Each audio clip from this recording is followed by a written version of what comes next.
Hello friends, स्वागत है आप सबका हमारे YouTube channel learn with tech by Arvind पे। चलिए आज हम लोग पढ़ते हैं एनसीईआरटी जो है एनसीईआरटी क्लास 8 का जो है चैप्टर नंबर 4, 5 और 6। तो आज हम लोग जो है कक्षा 8 की एनसीईआरटी ज्योग्राफी की जो है हम लोग ख़त्म करेंगे। तो चलिए हम लोग अपनी क्लास को स्टार्ट करते हैं। आर्थिक क्रिया कितने प्रकार की होती है? आर्थिक क्रिया कितने प्रकार की होती है? तो 3 प्रकार की होती है। प्राथमिक क्रिया, दूसरी द्वितीय क्रिया, तृतीय क्रिया है। प्राथमिक क्रिया में कौन सी क्रिया शामिल है? प्राथमिक क्रिया में कौन सी क्रिया शामिल है? प्राकृतिक संसाधनों के उत्पादन और निष्कर्ष से संबंधित, जैसे कृषि, मत्स्य पालन आदि। द्वितीय क्रिया में कौन कौन सी क्रिया शामिल है? संसाधनों के प्रसंस्करण से संबंधित, जैसे विनिर्माण उद्योग। नेक्स्ट हमारा प्रतिक्रिया में कौन से उद्योग शामिल हैं? प्रतिक्रिया में जो है कौन से उद्योग शामिल हैं? प्रतिक्रिया में जो है प्राथमिक क्रिया, द्वितीय क्रिया आधारित उद्योगों की जो है सेवा प्रदान करने वाले उद्योग जो है शामिल है। यातायात, व्यापार, बैंक, बीमा आदि किस प्रकार की क्रियाएं हैं? ये जो है सेवा क्षेत्र से संबंधित क्रियाएं हैं। किससे? सेवा क्षेत्र से। विश्व के कितने प्रतिशत लोग जो है कृषि से संबंधित है? विश्व के लगभग 50% लोग जो है कृषि से संबंधित है। सेरीकल्चर में किसका उत्पादन किया जाता है? तो रेशम का उत्पादन किया जाता है। पीसी कल्चर में किसका उत्पादन किया जाता है? पीसी कल्चर में जो है मछली का उत्पादन, मत्स्य पालन का उत्पादन जो है किया जाता है। आगे है वीटिकल्चर। वीटिकल्चर किससे संबंधित है? वीटिकल्चर जो है अंगूर उत्पादन से संबंधित है। अंगूर की खेती को किस अन्य नाम से जाना जाता है? तो सब्जियों, फल, फूल उगाने के नाम से जानते हैं। नेक्स्ट हमारा, जिस कृषि में रासायनिक खादों के स्थान पर जैविक खाद का उपयोग जो है किया जाता है, क्या कहलाती है? वो जैविक कृषि कहलाती है। क्या? जैविक कृषि। कृषि कितने प्रकार की होती है? कृषि जो है निर्वाह कृषि और वाणिज्य कृषि, यानी 2 प्रकार की कृषि होती है। स्थानांतरित कृषि को उत्तर पूर्व में क्या कहा जाता है? उत्तर पूर्व में जो है स्थानांतरित कृषि को जो है क्या कहते हैं? झूम खेती, यानी झूम कृषि, झूम कृषि के नाम से जो है जानते हैं। मोस्ट इम्पॉर्टेंट है ये। सीधा सीधा जो है इसमें से क्वेश्चन आया हुआ है बीपीएससी टीआरई 4.3, सॉरी टीआरई 1.2, 2.0, 3.0, इन सब में जो है बीपीएससी के पूछा है। स्थानांतरित कृषि को जो है मैक्सिको में क्या कहा जाता है? मैक्सिको में क्या कहते हैं? मिल्पा कहा जाता है। सीधा सीधा आंसर हो जाएगा मिल्पा। स्थानांतरित कृषि को ब्राजील में किस नाम से जानते हैं? ब्राजील में जो है इसको हम रोका के नाम से जानते हैं। किसके? रोका के नाम से जानते हैं। स्थानांतरित कृषि को मलेशिया में किस नाम से जानते हैं? तो मलेशिया में जो है इसे लादांग कहा जाता है। क्या? लादांग। ये इंपॉर्टेंट है, ये आया हुआ है। लादांग जो है अभी पूछा गया था। भारत में रोपण कृषि का उदाहरण है। रोपण कृषि का उदाहरण चाय है। उष्णकटिबंधीय और उपोष्णकटिबंधीय क्षेत्र का मुख्य आहार क्या है? उष्णकटिबंधीय और उपोष्णकटिबंधीय का मुख्य आहार जो है चावल हो जाता है। चावल की खेती के लिए कैसी मिट्टी जो है उपयुक्त होती है? तो इसके लिए जो है जलोढ़ मिट्टी उपयुक्त है। विश्व में चावल उत्पादन में अग्रणी देश जो है कौन है? चीन हो जाता है। अगला है, गेहूं की फसल के लिए कैसी मिट्टी जो है उपयुक्त है? तो दोमट मिट्टी जो है उपयुक्त है। भारत में गेहूं की कृषि कब की जाती है? तो ये जो है शीत ऋतु में की जाती है। कब? शीत ऋतु में जो है भारत में गेहूं की कृषि की जाती है। कपास की खेती के लिए उपयुक्त मिट्टी काली और जलोढ़ मिट्टी जो है कपास की खेती के लिए उपयुक्त है। सुनहरा रेशा किसे कहा जाता है? पटसन को कहा जाता है। किसे? पटसन। पटसन खेती के लिए कैसी मिट्टी जो है उपयुक्त होती है? तो इसके लिए भी जो जलोढ़ मिट्टी है ये उपयुक्त मिट्टी होती है। कौन से देश कौन से देश पटसन की खेती में अग्रणी है? भारत और बांग्लादेश जो है पटसन में अग्रणी देश हैं। कॉफ़ी के लिए जो है कौन सी मिट्टी जो है सर्वोत्तम है? तो कॉफ़ी के लिए जो है दोमट मिट्टी जो है सर्वोत्तम होती है। पूछता है कॉफ़ी में अग्रणी उत्पादन करने वाला देश कौन सा है? तो हो जाता है ब्राज़ील। अग्रणी देश क्या है? ब्राज़ील है। तो अब हमारा आ जाता है चैप्टर नंबर 5, उद्योग। उद्योग से संबंधित जितने भी क्वेश्चन बनेंगे कक्षा 6 की किताब में, और कक्षा 8 की किताब है और चैप्टर नंबर 5 है। तो चलिए देखते हैं। जिस उद्योग में कच्चे माल को अधिक मूल्य के उत्पादों के रूप में जो है परिवर्तित किया जाता है क्या कहलाता है? वो जो है विनिर्माण उद्योग कहलाता है। क्या? जिस उद्योग में कच्चे माल को अधिक मूल्य के उत्पादों के रूप में परिवर्तित किया जाता है क्या कहलाता है? विनिर्माण उद्योग कहलाता है। आकार के आधार पर उद्योग कितने प्रकार के होते हैं? तो आकार के आधार पर लघु और वृत्त उद्योग जो है 2 प्रकार के होते हैं। Hindustan aeronautics limited steel authority of India limited किस प्रकार का स्वामित्व उद्योग हैं? तो ये जो है सार्वजनिक उपयोग हैं, उद्योग हैं, क्या है, सार्वजनिक हैं। सहकारी क्षेत्र के उद्योग कौन से हैं? तो इसके क्षेत्र हैं आनंद मिल्क यूनियन लिमिटेड एवं शुद्ध डेयरी सहकारी, क्या है, आनंद मिल्क यूनियन लिमिटेड और शुद्ध डेयरी सहकारी है। उभरते हुए उद्योग को क्या कहा जाता है? उभरते उद्योग को जो है सनराइज उद्योग कहा जाता है। क्या कहते हैं? सनराइज उद्योग कहते हैं। भारत में इस्पात उत्पादक केंद्र कौन से हैं? भिलाई, दुर्गापुर, बर्नपुर, जमशेदपुर, राउरकेला, बोकारो एक ही प्रदेश में स्थित हैं। भिलाई, दुर्गापुर, बर्नपुर, जमशेदपुर, राउरकेला, बोकारो ये जो हैं एक ही प्रदेश में स्थित हैं।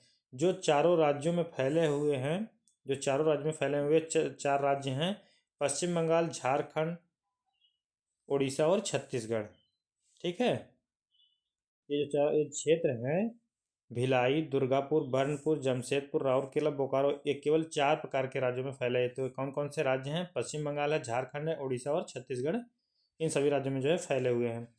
1947 में भारत का एकमात्र इस्पात उद्योग कौन सा था? 1947 में जो है भारत का एकमात्र उद्योग कौन सा था? तो हो जाता है Tata iron and steel limited company जो है हो जाती है। 1947 में भारत का एकमात्र इस्पात उद्योग ये जो है था। Tata iron and steel company limited किस क्षेत्र का उद्योग है? तो ये जो है निजी स्वामित्व वाला क्षेत्र है। कैसा? निजी स्वामित्व वाला है। भद्रावती और विजयनगर इस्पात केंद्र कहाँ स्थित हैं? भद्रावती और विजयनगर जो है ये कहाँ पे है? कर्नाटक में है। विशाखापट्टनम में जो है इस्पात केंद्र कहाँ पे है? ये जो है आंध्र प्रदेश में है। कहाँ पे है? आंध्र प्रदेश में है। Tata iron and steel company limited TISCO की शुरुआत कब और कहाँ की गई? तो झारखंड में स्वर्ण रेखा और खरकई नदियों के संगम के समीप जो है साकची में सन 1907 में टिस्को की जो है शुरुआत की गई थी। कहाँ पे? स्वर्ण रेखा और खरकई नदियों के संगम के समीप साकची में 1907 ईस्वी में जो है टिस्को की शुरुआत की गई थी। झारखंड का साकची नामक स्थान वर्तमान में किस नाम से जाना जाता है? तो वर्तमान में जो है जमशेदपुर के नाम से जाना जाता है। क्या? जमशेदपुर को जो है पहले साकची के नाम से जाना जाता था। सुखराज अमेरिका का प्रमुख इस्पात नगर कहाँ है? कौन सा है? सुखराज अमेरिका का प्रमुख इस्पात नगर कौन सा है? तो हो जाता है पिट्सबर्ग। वस्त्र बनाने के लिए किन किन का उपयोग किया जाता है? इसके लिए कपास का, ऊन का, सिल्क का, जूट और पटसन का जो है उपयोग किया जाता है। प्राकृतिक रेशे हैं। प्राकृतिक रेशे कौन कौन से हैं? ऊन है, सिल्क है, कपास है, लिनन है और जूट है। ये सब जो है प्राकृतिक रेशे हैं। मानव निर्मित रेशा नायलॉन है, पॉलिस्टर है, एक्रिलिक है और रेयान है। मलमल कहाँ प्रसिद्ध था? मलमल कहाँ का प्रसिद्ध था? मलमल जो है ढाका, ढाका का मलमल जो है प्रसिद्ध था। मसूलीपट्टनम में कौन सी वस्त्र प्रसिद्ध थी? छींट के वस्त्र। मसूलीपट्टनम में कौन से? छींट के वस्त्र प्रसिद्ध हैं। कालीकट, कालीकट जो है के कौन से प्रकार के वस्त्र प्रसिद्ध थे? कालीकट के कौन से प्रकार के वस्त्र प्रसिद्ध थे? तो कालीकट के जो है कैलिको वस्त्र प्रसिद्ध थे। कैसे? कैलिको वस्त्र जो है प्रसिद्ध थे। सुनहरी जरी कहाँ की प्रसिद्ध थी? बुरहानपुर और सूरत और बड़ोदरा की जो है बुरहानपुर, सूरत और बड़ोदरा की जो है सुनहरी जरी जो है प्रसिद्ध थी। पहली आधुनिक सूती वस्त्र मिल मुंबई में कब स्थापित की गई? तो 1854 में जो है पहली आधुनिक सूती वस्त्र मिल जो है मुंबई में स्थापित की गई थी। देश में प्रथम वस्त्र उद्योग की स्थापना कब और कहाँ की गई? तो वर्ष 1818 में की गई थी, कोलकाता के समीप फोर्ट ग्लोस्टर में। कहाँ? फोर्ट ग्लोस्टर में की गई थी। अगला है अहमदाबाद में जो है प्रथम सूती मिल कब स्थापित की गई? तो 1859 में जो है अहमदाबाद में प्रथम सूती मिल स्थापित की गई थी। अहमदाबाद में कौन सी नदी के किनारे जो है स्थित है? अहमदाबाद में कौन सी? साबरमती नदी के किनारे अहमदाबाद स्थित है। भारत का मैनचेस्टर अहमदाबाद को जो है कहा जाता है। जापान में सूती वस्त्र का प्रमुख केंद्र जो है ओसाका है। मोस्ट इंपॉर्टेंट है, जापान में जो है सूती वस्त्र का प्रमुख केंद्र कौन सा है? तो ओसाका है। तो अब नेक्स्ट हमारा चैप्टर नंबर 6। अब हमारा चैप्टर नंबर 6 आ जाता है मानव संसाधन। क्या है? मानव संसाधन। तो हमारा लास्ट चैप्टर का चार्ट जो है ज्योग्राफी का। भारत में मानव संसाधन मंत्रालय की स्थापना कब हुई थी? 1985 में जो है मानव संसाधन मंत्रालय की स्थापना हुई थी। कब? मोस्ट इंपॉर्टेंट 1985 में जो है मानव संसाधन मंत्रालय की स्थापना हुई थी। प्रधानमंत्री कौशल विकास योजना की शुरुआत कब की गई थी? 2015 में जो है प्रधानमंत्री कौशल योजना की शुरुआत की गई थी। भारत का जनसंख्या घनत्व की तरह 382 प्रति भारत का जनसंख्या घनत्व की तरह 382 व्यक्ति प्रति वर्ग किलोमीटर हैं। विश्व का जनसंख्या घनत्व कितना है? तो 51 जो है प्रति व्यक्ति किलोमीटर है। कितना? 51 व्यक्ति जो है प्रति वर्ग किलोमीटर है विश्व में, जबकि भारत में 382 हो जाते हैं। और उत्तर प्रदेश में कितनी जनसंख्या घनत्व है और बिहार में कितना है, ये आप लोग जो है पढ़िएगा तो कमेंट बॉक्स में हमको बताइएगा। 1804 में विश्व की जनसंख्या कितनी थी? 1804 में जो है 1 अरब थी। 1804 में विश्व की जनसंख्या कितनी थी? 1 अरब।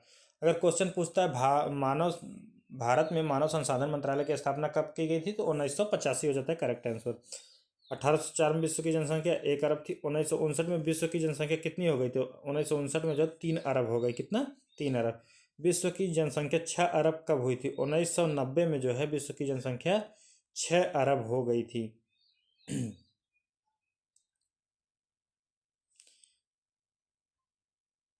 अगला है जनसंख्या वृद्धि दर का मुख्य कारण क्या है? खाद्य आपूर्ति और औषधियों के कारण मृत्यु दर कम होना और जन्म दर बढ़ना, यही जो है जनसंख्या वृद्धि का मुख्य कारण है। एक देश में जन्म दर और मृत्यु दर के बीच में अंतर को कहते हैं प्राकृतिक वृद्धि दर कहते हैं। क्या कहते हैं? प्राकृतिक वृद्धि दर कहा जाता है। वे लोग जो देश छोड़ देते हैं क्या कहलाते हैं? वे जो हैं क्या कहलाते हैं? उत्प्रवासी कहलाते हैं। क्या कहलाते हैं? उत्प्रवासी। जो लोग देश में बाहर जो लोग देश में आकर रहते हैं क्या कहलाते हैं? वो अप्रवासी कहलाते हैं। क्या कहलाते हैं? अप्रवासी। तो आज जो है हमारा कक्षा 8 की एनसीईआरटी जो है समाप्त होती है। आज की क्लास देखने के लिए थैंक यू फॉर वॉचिंग।